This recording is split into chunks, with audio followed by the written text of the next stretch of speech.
Bonsoir chers lecteurs, bonsoir Yves. Bonsoir Anouk. Alors aujourd'hui nous allons vous parler d'un livre qui je pense est passé assez inaperçu. Je crois que c'est passé même totalement inaperçu de la presse, alors que ce livre est une pure merveille. Il s'agit du livre de Rachid Benzine, Voyage au bout de l'enfance, publié aux éditions Seuil. Alors avant de commencer, je vais juste vous partager quelques mots sur l'auteur. L'auteur est un enseignant, il est chercheur associé au Fonds Ricoeur, qui est un fonds Ricoeur, je pense, d'après le philosophe Ricoeur. Il est auteur de nombreux essais, dont le dernier est un dialogue avec Delphine Orvilleur. Et dans Au voyage au bout de l'enfance, il publie un livre qui est tout simplement bouleversant et courageux.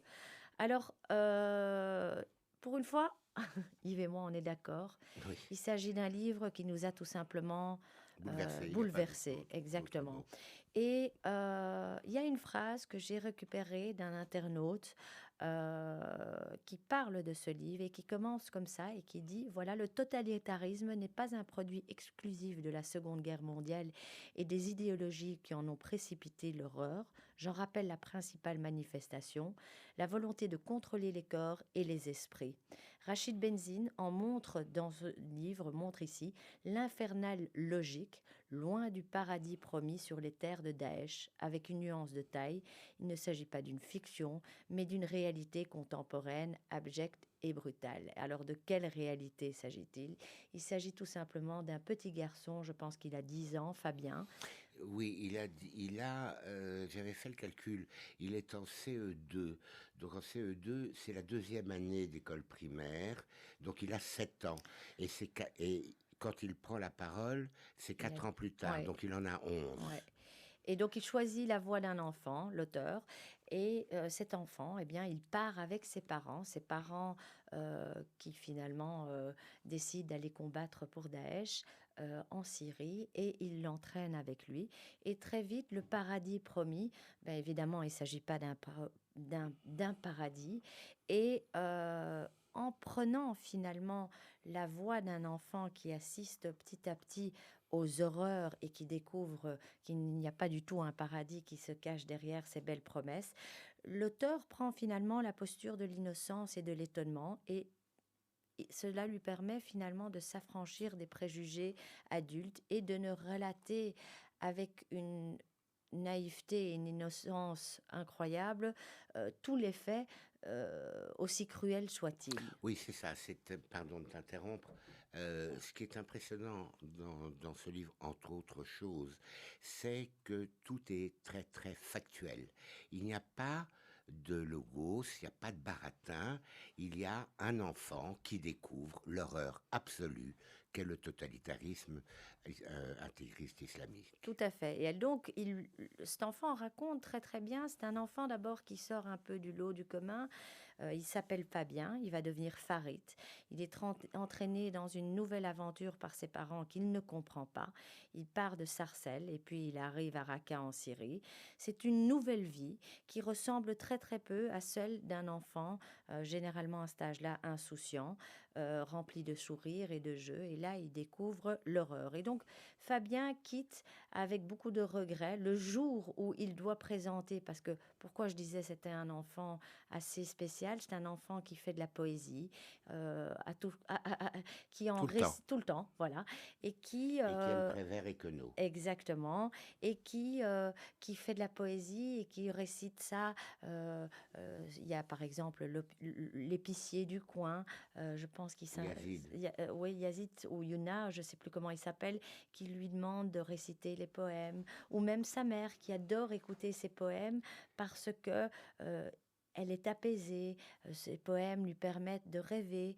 Et donc Fabien quitte son école, Jacques, Pardon, et il y a Monsieur Tanier, qui est un personnage ouais, important, son son professeur. professeur, qui lui promet un superbe avenir en lui disant qu'il a d'excellents résultats scolaires et qu'il a un esprit créatif tout à fait remarquable. Et il lui dit, Fabien, tu seras un très grand poète. Alors Fabien, devenu Farid, quitte son école, Jacques Prévert, pour rejoindre une école où seule la religion compte. Lui qui aime tant le football, les poèmes, on va lui demander d'abandonner son prénom, ses rimes et son ballon pour prendre les armes et réciter les prières.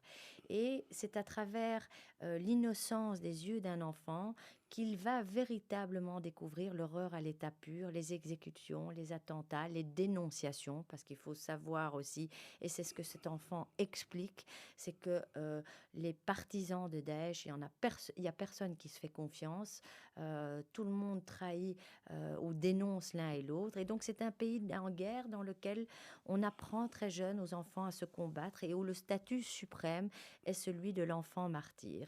Et donc Fabien, pour survivre, pardon, va s'accrocher à ses souvenirs. Il va penser, comme l'a dit Yves, très fort à son professeur, Monsieur Tanier, à ses copains, à ses grands-parents. Et son unique échappatoire sera la poésie, lui permettant ainsi d'illuminer la noirceur des journées qu'il vit. Pardon, il y a une deuxième échappatoire qui est son amitié avec un autre garçon qui se trouve à Raqqa et qui s'appelle Abdel Mhm. et qui est le meilleur joueur du monde d'après Fabien, joueur de football du monde, à propos duquel il dit que Messi et je ne sais plus trop qui Oui, Benzema ne sont pas aussi bons que lui. ne sont pas aussi bons que lui. Et Abdel, qui est un peu plus âgé, le prend sous son aile et lui apprend en particulier comment on fait une reprise de volée. Je veux dire que tout ça est écrit avec une innocence, une naïveté qui est absolument déchirante. Parce qu'il n'a jamais demandé, lui, à s'appeler Farid. Mhm. Il aime bien son prénom de Fabien. Mais quand il arrive à Raqqa, il est... Daesh fait comme si la vie d'avant n'avait jamais existé. Il ne sera plus jamais Fabien. D'ailleurs, il le dit, il a une formule lapidaire, il dit « Adieu Fabien, bonjour Farid ». C'est terrible parce que finalement, pour moi, le titre Voyage au bout de l'enfance, je peux inévitablement pas penser au voyage au bout de la nuit de Céline. Pour moi, c'est voyage au bout de l'horreur. Parce que c'est ce que je disais hier même à Yves, je disais, mais quand on lit ce petit livre qui est assez condensé, puisqu'il n'y a pas plus de 80 pages, on est vraiment pris par une sorte de malaise en se demandant jusqu'où va aller la cruauté, jusqu'où ça va aller ce qu'on est en train de lire. Parce que vraiment, cet enfant n'échappe à rien. Il va très très vite rentrer dans un camp, le camp des, je pense que c'est Les lionceaux, lionceaux. les lionceaux, qui sont très très vite aussi mis, c'est-à-dire qu'on leur apprend à prendre les armes et à tirer et à tuer et à écorcher. Et je pense que Fabien d'ailleurs raconte à un certain moment euh, que il y avait un homme qui passait et qui leur apprenait à manier les armes et qui de temps en temps tuait soudainement en montrant comment manier une arme, tuait soudainement devant les enfants quelqu'un à bout portant. Et d'ailleurs, Farid le dit très bien, je ne sais pas si j'ai rêvé ça ou si c'est un cauchemar, mais finalement on comprend qu'il le décrit tellement bien qu'il s'agit strictement de la réalité. Et donc ces enfants ne sont pas des enfants, l'endoctrinement est tellement violent qu'il faut garder vraiment la tête, je dirais, sur les Il épaules faut pour avoir le cœur bien survivre. accroché Ouais. pour lire ce livre, mais il faut le lire, c'est impératif. Il faudrait le faire lire à tous les enfants du secondaire qui sont en mesure d'affronter ce genre de choses, parce que c'est là encore, une fois encore, un plaidoyer pour la tolérance. Au début du livre, Fabien dit, mais moi, d'une certaine manière, il dit, moi, j'en ai rien à foutre des musulmans. Mon copain Ariel est juif, il m'a jamais emmerdé parce que je suis Ouais, musulman. tout à fait. Donc, il a cette naïveté, il a cette générosité, il va vers les autres. C'est un enfant ouvert, etc. Quand il est dans les lionceaux de Daesh, je crois que c'est le nom exact Oui, c'est de, les lionceaux. euh, d'une certaine manière, ils finissent par passer un examen qui fera d'eux, s'ils le réussissent, des enfants soldats. Et comme lui échoue, on lui dit que pour laver son honneur, il faut qu'il soit kamikaze. Et il va y échapper, Dieu merci, mais je veux dire, c'est cet enfermement absolument monstrueux, ce lavage de cerveau permanent, cette cruauté, et qui est d'autant plus ignoble qu'elle est totalement gratuite. Je veux dire, elle n'a pas de raison d'être. Quand il habitait Sarcelles, sa voisine avait un petit chien qui s'appelait Iago. Et Fabien aimait bien Iago. Et la mère de Fabien aussi aimait bien Iago. Et à Raqqa, il trouve un chien abandonné et il lui apporte à manger. Il appelle ce chien Achille. Mais il le tient hors de la maison parce que les chiens, c'est impur. Et donc, un jour, il dit quand même à son père qu'il a Achille. Son père est en train de parler avec un dignitaire de Daesh. Et donc, ils vont tous voir Achille. Et à un moment donné, le dignitaire attrape Achille et lui tranche la gorge et regarde Fabien en lui disant « Voilà comment il faut traiter les chiens des infidèles ». Et c'est ça qui est terrible parce qu'il va subir justement la mentalité du califat, l'endoctrinement et, et le fanatisme, la barbarie, la guerre, la misère. Et surtout, ce sentiment de n'être plus traité comme un être humain. Donc ce voyage au bout de l'enfance est pour moi véritablement une descente au paradis, Non, pas au loin, paradis, pardon, une une descente en descente aux enfer. enfers, loin du paradis qui lui était promis. Et d'ailleurs, ses parents, qui finalement sont les initiateurs de ce voyage, comprennent très très rapidement la faute qu'ils ont faite et souvent, entre deux murs, ou en secret, il le lui dit, et où il comprend lui-même, à travers la réaction des parents, qu'ils se sont trompés, surtout par rapport à ce paradis décrit. Il y a, je dirais, parce qu'après, ils vont échapper, ils vont partir, ils vont se retrouver dans un camp de Oui, mais réfugiés. pardonne-moi, avant de partir et de se réfugier, être, être dans un camp à la suite des bombardements de la coalition, le, le père de Fabien Se fait est tuer. systématiquement envoyé tous les matins pour tuer. Mhm. Parce qu'en fait, le principe des terroristes, c'est de choisir la peine de mort pour ceux qu'ils considèrent comme étant les infidèles, en lieu et place du débat d'idées. Et donc, il perd son père. Son père meurt, ne rentre pas. Et sa mère va être mariée 3 ou 4 fois de suite contre son gré avec des hommes. Le premier qu'elle va réépouser Va meurt quelques jours mourir après, après ouais. au combat. Il y en a un autre qui je ne sais plus trop quoi. Et le dernier qui maltraite sa mère. Mhm. Euh, Elle obtient la séparation, mais elle est enceinte et elle va donner naissance à un petit garçon qui s'appelle Sélim. Selim, Ouais. dont elle va s'occuper parce que c'est son enfant, même si elle a été violée, c'est tout de même son enfant. Et cette femme a entre-temps recueilli une petite fille dont le nom m'échappe, Une orpheline. une orpheline, et cette orpheline, elle, est rapatriée en France parce qu'elle est orpheline. Alors que Fabien, Qui n'attend que ça, mais ne qui veut pas n'attend être que ça, séparé de sa mère, quand non, c'est même. même pas qu'il veut pas, Enfin, c'est que oui, oui, il les peut pas. autorités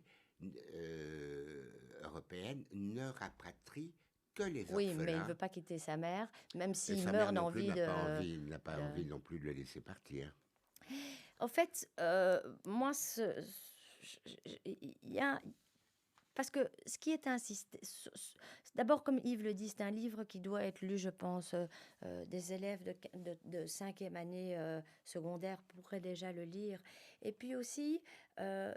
il souligne l'importance, ce livre, de la littérature, de la poésie, de l'importance de pouvoir échapper un petit peu à l'horreur de tous les jours grâce à la poésie. Et je cite à un certain moment, je vais vous citer maintenant quelque chose qui est dit dans le texte et qui est très très beau.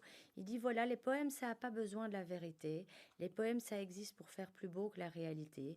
Maman pleure souvent quand je lui lis mes poèmes à sa gloire. Alors je lui écris aussi des poèmes qui font rire et des poèmes qui font rêver et des poèmes qui font tout oublier, qui parlent d'un monde qui n'existe pas, mais où on aimerait bien habiter, où on serait heureux. Je crois que c'est des poèmes sur le paradis que j'écris en fait, cette fois-là, mais pas le paradis de Daesh avec des ennemis et des gens qu'il faut tuer. Tout est dit. Euh, c'est cette Absolument. poésie. À propos de la poésie, il réécrit Barbara, le poème de Oui. Prévert, et enfin moi, ça m'a serré la gorge quand j'ai lu la réécriture de Barbara par cet enfant. C'est un type qui a un talent, Et qui réussit à écrire comme un enfant aussi. Rachid Benzine a un talent extraordinaire, comme le dit Anouk. Il, il, il se met dans la peau de Mhm, l'enfant, il écrit, il pense comme l'enfant, ce qui est un tour de force pour un adulte mhm. et qui montre en même temps son ouverture d'esprit. Euh, le, le- c'est un livre absolument extraordinaire. Moi, nous ne sommes pas très souvent d'accord, Anouk et moi, à propos des livres que nous vous présentons, mais cette fois, alors vraiment, il n'y a pas eu de discussion du tout. Ça a été, mais c'est extraordinaire. Et puis aussi, ce qui est important, et il y a un point qu'on... Parce qu'il s'agit au fait vraiment d'une génération sacrifiée, finalement. Tous ces jeunes-là n'ont pas demandé d'y être. Je parle surtout les jeunes, les enfants de parents. Et quand on lit ce roman de Rachid Benzine, on réfléchit et il nous fait poser finalement des questions qui nous perturbent. Parce que finalement, on pourrait se poser la question, à partir de quel moment cesse-t-on d'être un enfant? Devient-on un bourreau à son tour, en étant le bourreau des anciens bourreaux? De quoi est fait le pardon? Donc il nous fait réfléchir aussi à tout ça parce que Farid, euh, on voit qu'il, comme le dit Yves, il a la tête sur les épaules et il n'a pas envie de faire partie de ce monde. Et donc Non, quelque part, il ne devient pas bourreau. ce monde Mais lui fait horreur. Il voilà, pose, comme le dit Anouk, il pose effectivement la question en disant quand passe-t-on de l'enfance à l'âge exactement. adulte? Et euh, c'est lui qui va dire à un moment donné que son expérience à Raqqa est son voyage au bout de l'enfance et qu'il est, à cause de ce qu'il a vécu, devenu très précocement un adulte et un adulte qui n'a pas de qui n'a aucune indulgence, je veux dire, qui n'a aucune complaisance vis-à-vis des monstres que représentent que représentent les Daesh. Et puis surviennent les bombardements de la coalition. Ils sont évacués, ils se retrouvent dans un camp dont les gardes sont des Kurdes. Et les Kurdes, on le sait, ont combattu Daesh. Et là, alors qu'ils s'attendent, ayant été évacués, à être bien traités, ils ne sont pas si bien traités que ça. Mais cet enfant va nouer une amitié avec un garde kurde qui s'appelle Boulalan, si mes souvenirs sont Oui. bons. Et Boulalan va lui sauver la vie à 2 reprises. C'est tout ça qui fait que ce livre est Et puis il y a magique. aussi l'optimisme de cet enfant qui, malgré toutes ces horreurs, et on va terminer, je crois, sur ces mots-là, qui, malgré toutes ces horreurs, continue d'exister parce que on voit que même dans ce camp, lorsqu'ils attendent finalement de savoir ce qui va se passer avec eux, eh bien, lui, il invente un théâtre de marionnettes qui fait fonctionner et tout le monde y prend du plaisir. Donc, c'est un enfant qui, jusqu'au bout, aime faire plaisir, mais en même temps, il prend plaisir lui aussi et colorie, au fait, le monde et la grisaille et les horreurs euh, de ce qu'il, enfin, par rapport à ce qu'il voit et par rapport à ce qu'ils vivent. Absolument, je voudrais juste ajouter un mot à ce que tu dis. Quand ils sont dans ce camp de réfugiés, ils sont obligés de continuer à faire très attention parce qu'il y a des femmes de Daesh qui sont là Mhm. et qui continuent, alors qu'elles sont prisonnières, À à faire dénoncer. régner Ouais, la terreur de Daesh. ouais. C'est, Et il les euh, appelle les corbeaux ils les appellent les corbeaux, parce qu'elles sont absolument. tout en noir. On vous le conseille, vous Oh, avez compris. plus que Et en plus, moi, je vous demande, c'est pas que je vous le conseille, je vous demande de le lire. Et puis je vais ajouter juste un mot qui me concerne. Je vais être absent pendant plusieurs semaines pour des raisons totalement indépendantes de ma volonté. Je penserai à vous. J'écouterai régulièrement, évidemment, Anouk. Mais voilà, je voulais vous dire au revoir et à bientôt. Merci beaucoup Yves. À la Merci semaine Anouk. prochaine. À bientôt.